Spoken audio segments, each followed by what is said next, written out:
자, 이번 이야기는 시청자 그레이님께서 찾아와 주셨습니다. 그레이님 저번 이야기를 못 들어보셨던 분들을 계시면 꼭 그레이님의 먼저 번의 이야기를 들어보시길 바랄게요. 그리고 그레이님이 오늘 해주실 이야기도 그 실제 로드뷰도 함께 포함은 되어 있습니다. 그래서 어떤 이야기일지 같이 한번 들어보도록 할게요. 여보세요? 네, 여보세요? 네, 그레이님. 네, 안녕하세요. 아이고, 오늘 또 찾아와 주셔서 감사해요. 예, 감사합니다. 네, 아이고, 또 힘드신, 바쁘신 와중에 또 찾아와 주셔서 너무나 고맙습니다. 네네네. 그레이님께서 오늘 네. 해주실 이야기가 어떤 이야기가 될지 일단은 바로 한번 출발해보는 게 어떨까 생각을 해요. 네, 알겠습니다. 네, 그러면 어떤 이야기일지 출발해보도록 하겠습니다. 렛츠가 키리십니다. 그레이저!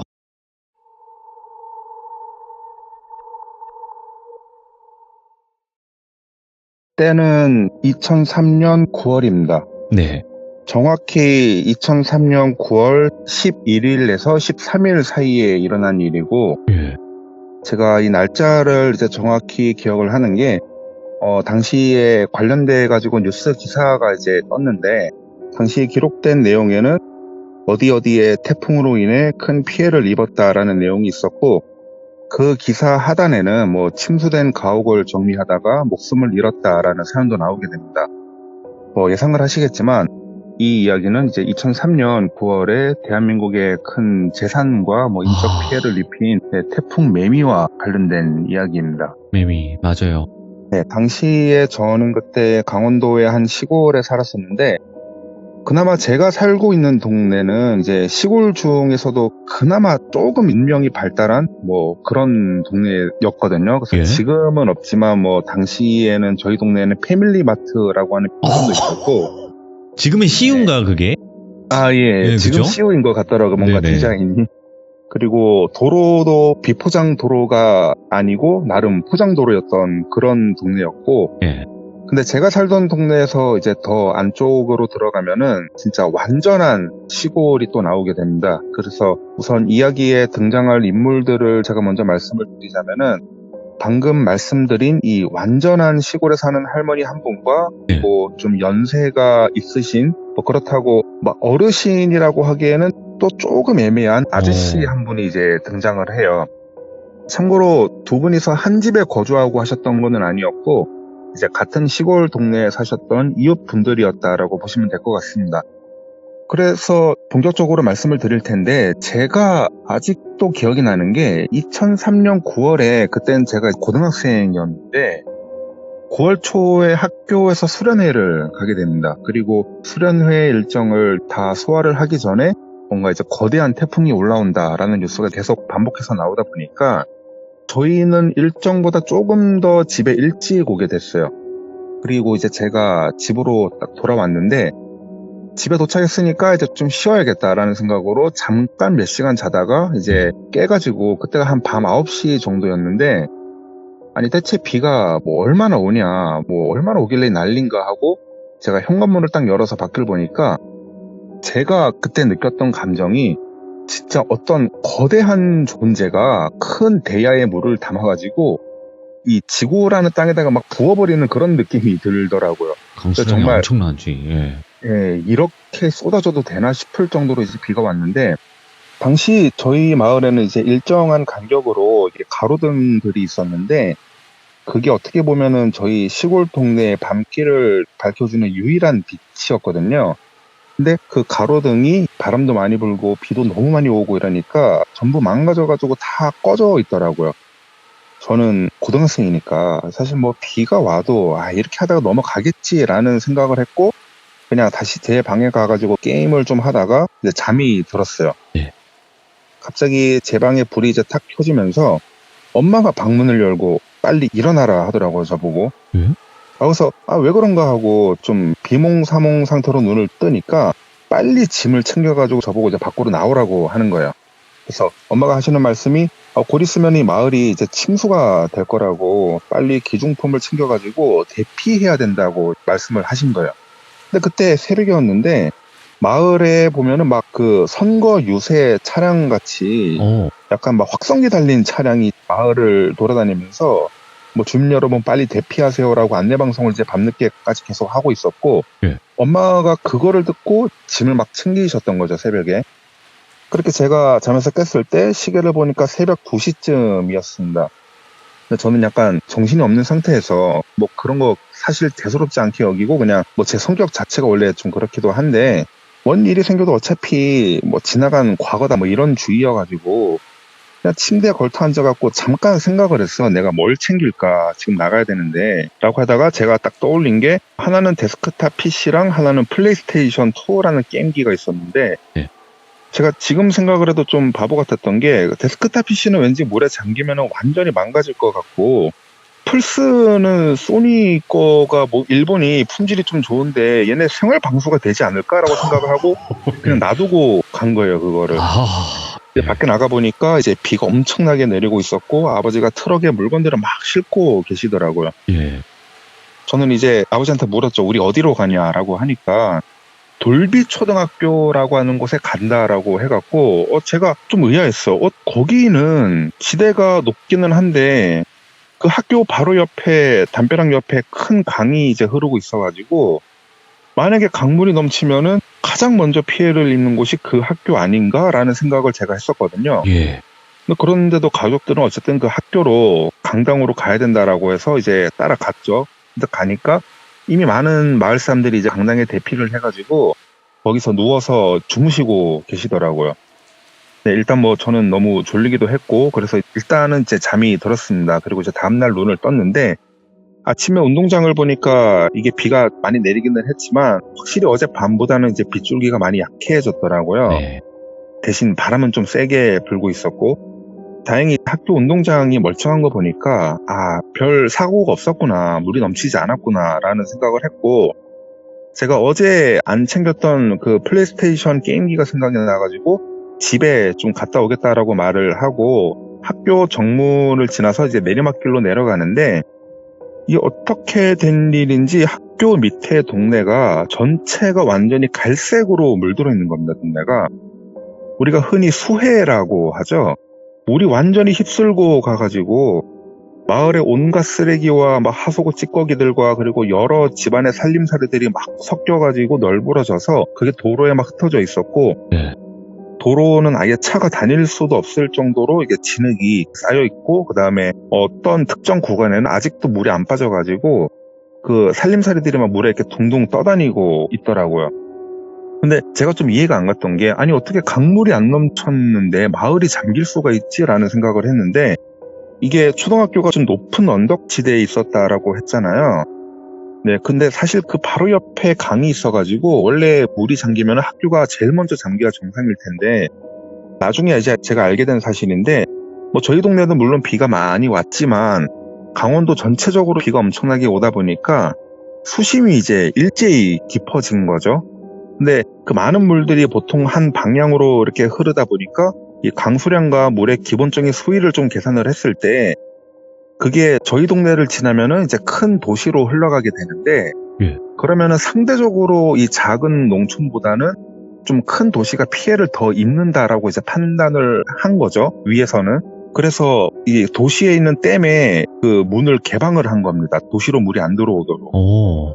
그러다 보니까 이 강물들이 전체적으로 수위가 많이 높아졌고, 저희 동네 하수구가 범람을 하기 시작을 한 거였죠. 예. 그래서 강물이 흘러 넘치진 않았지만 하수구가 역으로 역류를 해가지고 완전히 그 소위 말한 갈색물이 이 모든 집들에 다 차게 되고, 이제 저희 집도 한 반 정도 물이 차가지고 이렇게 다 떠다니더라고요, 살림살이들이.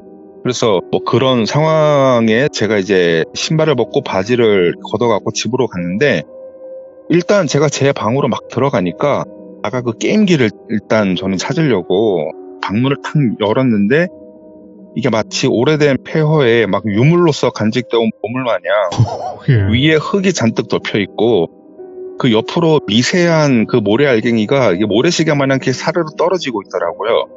순간 뭐 바닷가에서 보물 발견하면 이런 느낌이겠다 싶었어요. 그리고 이제 예상한 대로 게임기는 완전히 맛이 가버렸습니다. 소니. 제 이야기가 사실 뭐 게임기가 죽었다는 썰을 푸는 건 아니고, 예. 네, 저희 집 사정은 이제 이랬는데, 제가 배경을 좀 이렇게 길게 설명을 드린 이유가 네. 이거를 말씀을 드려야지만 이제 이후의 상황들이 이해가 될 수 있을 것 같아서 좋습니다. 네. 예. 첫 부분에 제가 이제 말씀드린 게 더 안쪽으로 들어가면 올드한 시골 마을이 나온다라고 했잖아요. 그래서 이야기의 시점을 이제 제 게임기가 죽은 하루 전날로 다시 이제 돌아가 볼 건데 예. 하루 전이니까 저는 아직 학교 수련회 장소에 있을 때죠. 그래서 물이 역류하기 전에 동네에 비가 엄청나게 왔었고 근데 그 안쪽으로 들어가서 더 올드한 그 시골 마을은 가로등도 몇 개 없었기 때문에 그야말로 날이 조금만 어두워져도 완전 암흑이 되어버리는 그런 마을이었습니다. 그래서 아침부터 장대비가 내리고 안개도 많이 끼고 하다 보니까 또 무엇보다 동네에 유동인구가 워낙 없는 산속이다 보니까 굉장히 스산한 기운이 마을 전체를 감싸는 그런 상황이었을 겁니다. 제 예상에도. 그리고 그때 시골 마을에 사시는 아까 말씀드린 할머니 한 분과 그다음에 그 할머니의 이웃 사람 이렇게 두 분이서 필요한 물건을 좀 구매를 하기 위해서 이 읍내로 향하게 되는데 읍내란 말 그대로 제가 살고 있던 그 동네를 읍내라고 했어요. 그래서 먼저 이 이야기의 배경이 되는 장소를 좀 설명을 드릴 때 아까 제가 사진을 좀 2장을 보내드렸는데 맞아요. 그 중에 1번 사진을 좀 보면은 네, 말씀하시면 돼요. 네, 그 시골 마을 입구에 이런 식으로 큰 강이 하나 흐르고 있습니다. 네. 지금이야 거기가 지금 사진에 보시는 것처럼 차가 다닐 수 있도록 다리가 이렇게 길게 올려져 있는데 네.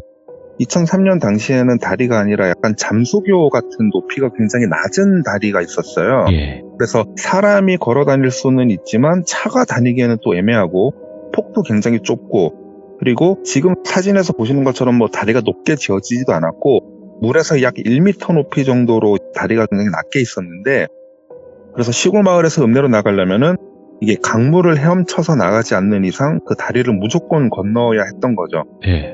네. 그리고 두 번째 사진도 이제 보면은 마찬가지로 이제 같은 장소인데 이거는 좀 더 위에서 아래로 내려다본 항공뷰 사진입니다.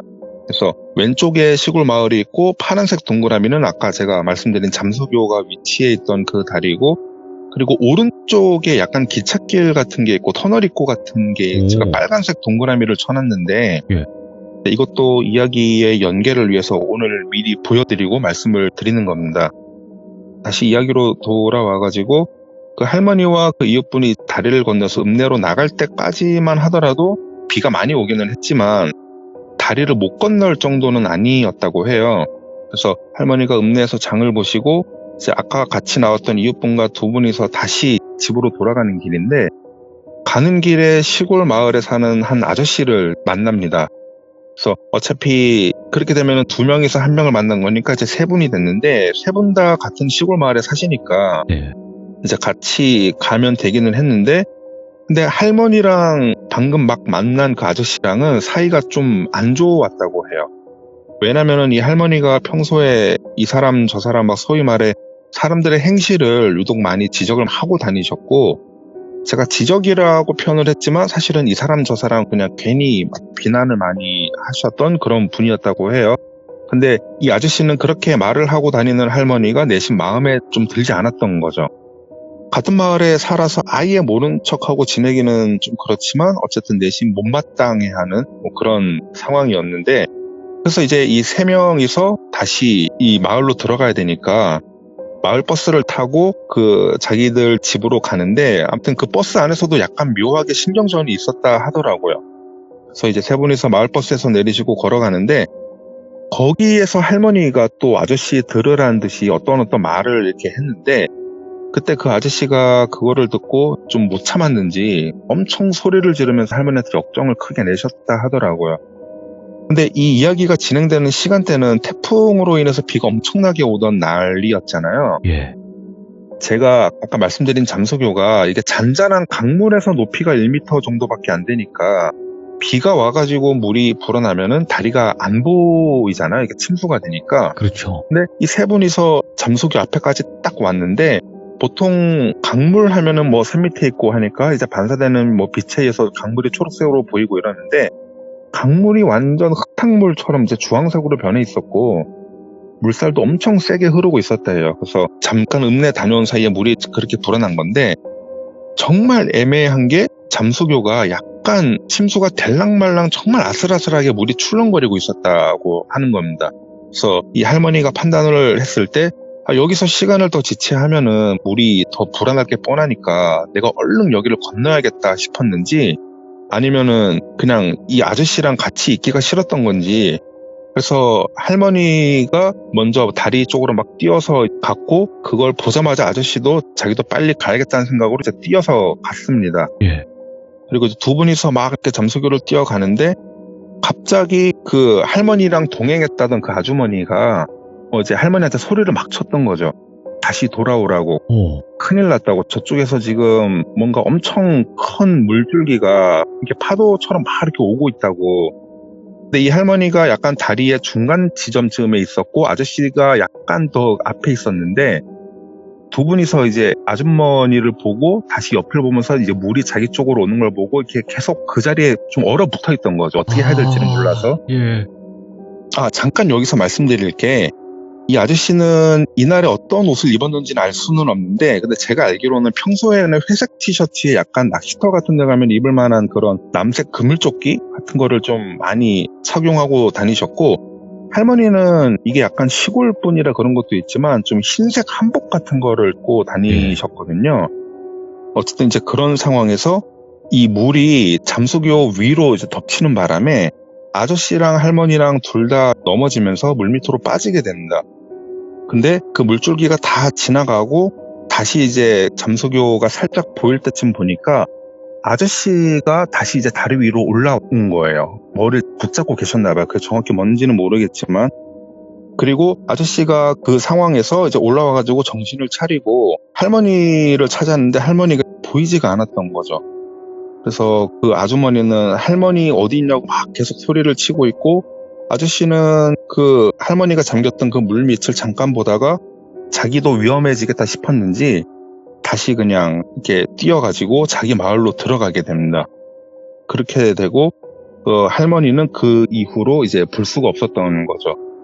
그런 일이 있고 나서 좀 며칠이 지났어요. 네. 며칠이 지난 상황에서 태풍이 지나가고 이제 빗줄기도 많이 약해지고 이러다 보니까 저는 이제 가족들이랑 당시에 여전히 초등학교 강당에서 뭐 먹고 자고 이렇게 해서 보냈는데 저희 아버지가 낚시를 정말 좋아하시거든요. 예. 네, 혼자서 밤낚시도 많이 다니시고 하셨는데 이때 고기가 좀 큰 게 잡힌다라고 말씀을 하시고 그때 수해 난 지 며칠 안 됐는데 낚시를 가신 겁니다. 혼자서.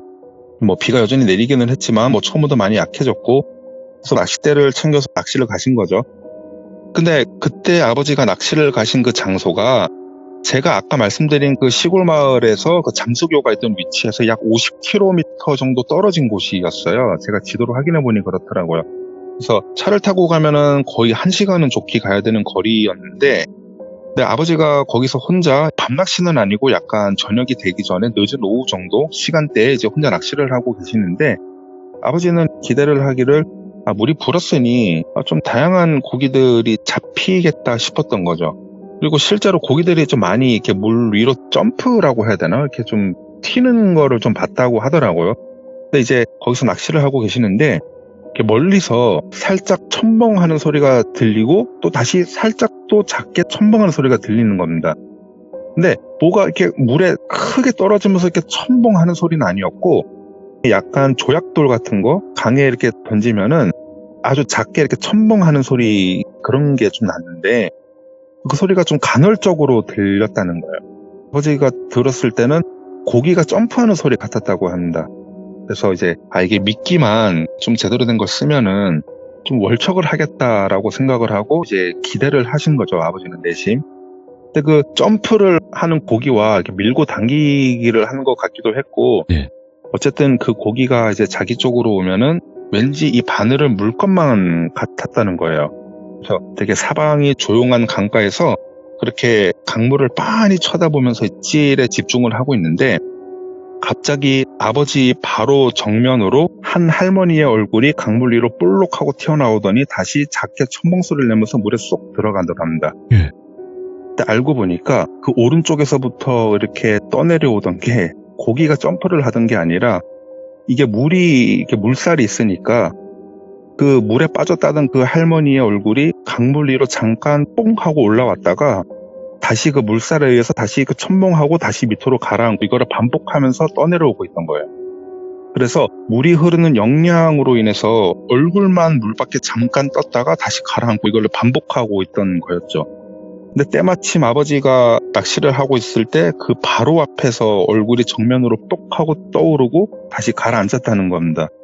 그 아버지가 순간 말씀하시기를 심장을 누가 잡아당기듯이 밑으로 이렇게 철렁하고 내려앉았다고요. 그걸 딱 봤는데. 그리고 이제 며칠 전에 태풍으로 인해서 뭐 동네 사람들이 몇몇 실종됐다는 거를 이제 알고 있어가지고 아버지도 그때 딱 보자마자 그 할머니다라는 거를 이제 알았다고 하더라고요. 아버지 말로는 잠깐 물 밖에 나왔다가 다시 이렇게 쏙 들어갔는데 그 자세가 마치 자기와 정면으로 마주보고 있는 자세에서 그냥 머리만 올라왔다가 뭐 이거를 이제 반복했다고 하고 아버지가 당시에는 그런 것까지 생각할 겨를이 없었겠지만 예상하기로는 물속에서 할머니가 왠지 차렷 자세로 서 있었다라고 이렇게 말씀을 하시더라고요. 왜냐면은 만약에 할머니가 이렇게 누워 계셨다면은 자기랑 1대1로 이렇게 마주 보듯이 이렇게 마주칠 수가 없었을 건데 고개가 돌아가지 않는 이상 그 상태에서 떠오르고 가라앉고를 반복했다는 거는 아마 할머니가 일자로 서 있었지 않았나라는 말씀을 하셨던 거예요. 예.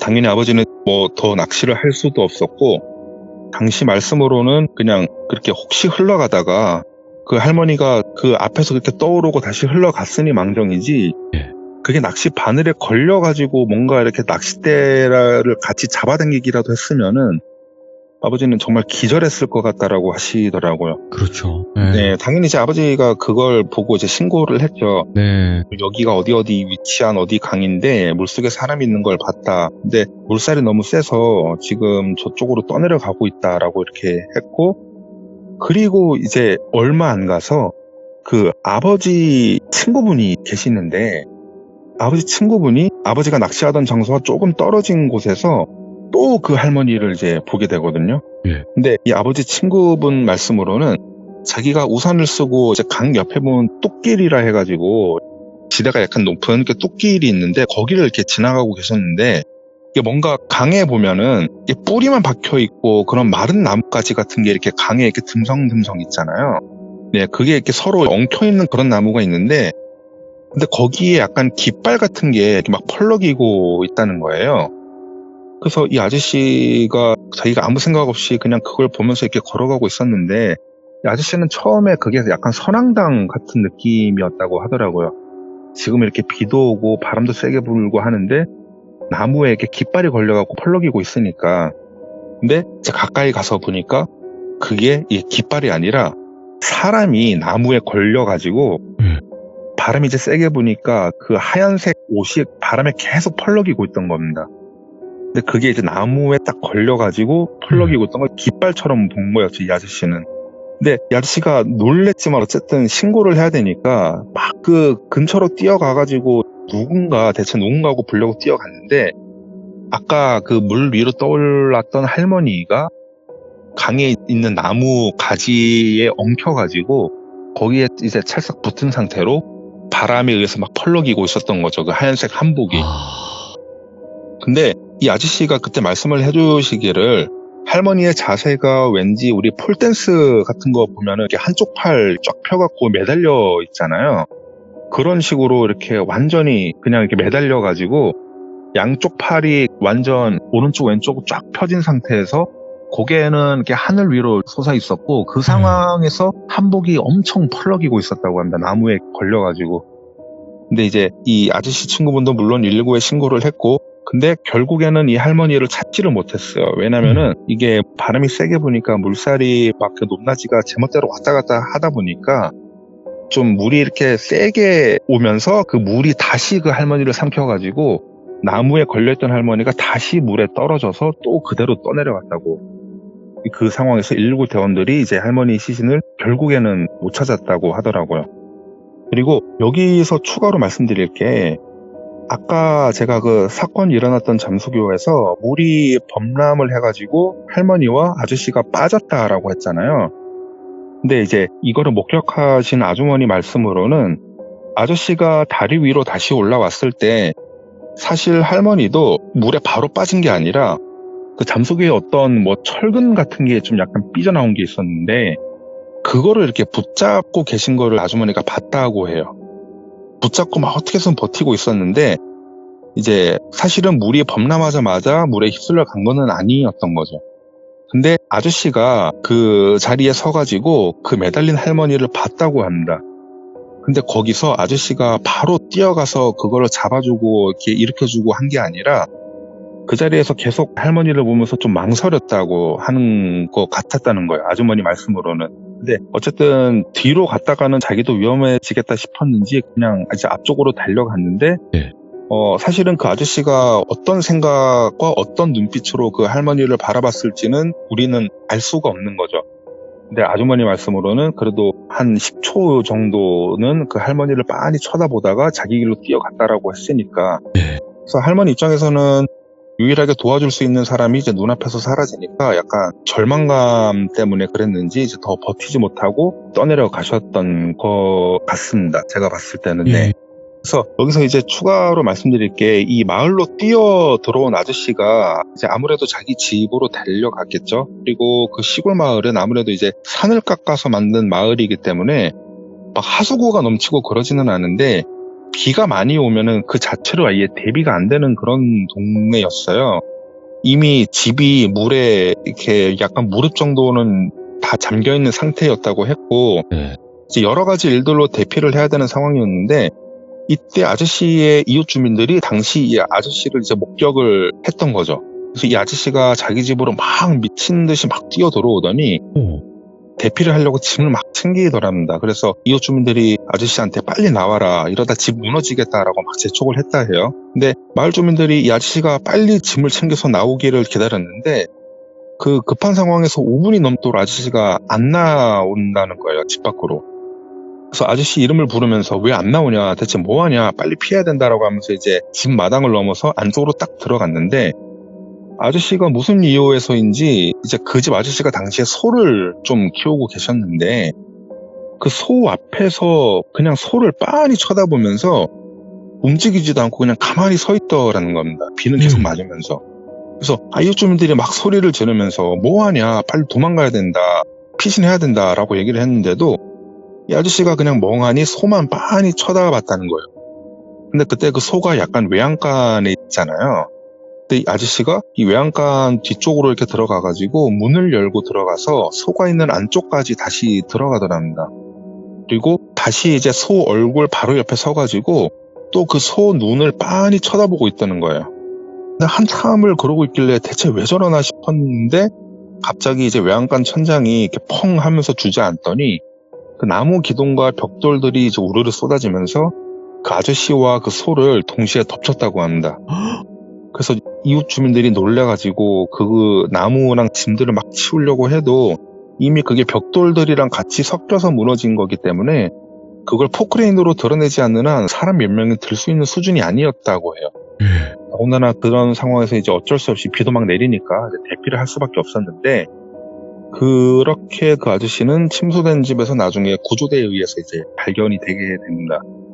그리고 2003년 9월 13일에 태풍으로 인해 강원도에는 9명이 목숨을 잃고 1명이 실종되는 인명피해가 발생했다는 기사가 이제 정확히 뜨게 됩니다. 네, 사실 이제 이렇게 오늘 제 이야기는 여기서 마치게 되는데, 예. 제가 이 이야기를 여러 사람의 말들을 들어가면서 이제 사건을 시간순으로 계속 정리를 했거든요. 네. 근데 정리를 하다 보니까 오늘 이 이야기와 사실 크게 연관이 없어 보이는 한 인물이 사람들 사이에서 자꾸 반복적으로 언급이 되길래 이 사람이 왜 여기 등장하지도 않는데 왜 자꾸 언급이 되는 거지 싶었거든요. 근데 이 일들을 제가 노트에 적어가면서 이제 정리를 하다 보니까 알게 된 사실인데, 잠수교에서 사건이 났던 그 순간 그 자리에 있던 인물은 할머니와 아저씨 그리고 할머니랑 동행한 아주머니, 이렇게 총 3분인 거잖아요. 예. 근데 알고 보니까 한 명의 인물이 그 위치에 더 있었다는 사실을 이제 알게 됐어요, 제가. 예. 아까 제가 처음에 보여드리는 그 항공교 사진이라 해가지고 막 기찻길과 터널 입구를 빨간색으로 동그라미를 쳤는데 바로 그 기찻길에 있던 그 한 명에 대한 이야기는 제가 다음에 시참을 하게 되면은 그때 그분의 이야기를 해드리겠습니다. 야, 저 빨간 부분. 네. 사실은 그 자리에 한 명이 더 있었던 거고, 예. 그 사건을 목격했던 다른 분이, 그분의 스토리가 또 있는데, 그거는 제가 다음에 한번 말씀을 드리겠습니다. 이게 그냥 단순 뭐 자연재해 사망 사건 이런 개념이라기보다도 뭔가 있었을 것 같다라는 생각이 굉장히 강력하게 들거든요. 아, 네네. 저도 사실 좀 여러 가지 생각이 들었는데, 네. 목격자들은 굉장히 아무튼 이상한 사건이었다고 하더라고요. 그 자체가. 근데 그레이님은 진짜 이런 쪽의 이야기들을 저번에도 들려주시긴 했지만 굉장히 특화가 되어 있으시네요. 아, 네. 그런가요? 오, 몰입이, 보통 분이 아니세요. 아, 네, 감사합니다. 원래 네. 이렇게 좀 말씀하시는 그런 직업을 가지고 계신가요? 아니요. 키보드 타자만 두드리는 직업을 하고 있습니다. 야, 이거는 말씀을 워낙 잘하시다 보니까 저희가 시간 가는 줄 모르고 이야기를 쭉 한번 들어봤던 것 같은데 이거 굉장히 열린 결말이지만 미스테리하네요, 확실히. 아, 네네. 네, 그레이님, 아까 말씀해 주셨던 그 빨간 원안의 또 사건, 사고들을 이야기를 꼭 들려주시길 바래요, 빠른 시일 내에. 네, 이것도 네. 정리해서 제가 또 참여를 해보도록 하겠습니다. 네, 너무너무 감사드립니다. 고마워요, 그레이님. 네, 감사합니다. 자, 그레이님, 이야기 들어보셔서 아시겠지만 엄청나게 말씀을 잘 하시는 분이고, 그리고 이야기를 굉장히 매끄럽고 무섭게 표현을 잘 해주시는 분이에요. 냉정하기 때문에 더 이야기가 진지해 보이기도 하고요. 그렇다 보니까 여러 가지 저번에 그 빈집 이야기도 그렇고 정말 무섭게 들었었는데, 다음번에 아까 말씀해 주셨던 빨간 원에서 발견됐던 또 한 분의 스토리가 또 있다고 하십니다. 그 이야기까지 들려주시는 걸로 우리는 또 기다려 보아야 하겠죠. 감사합니다. 고맙습니다.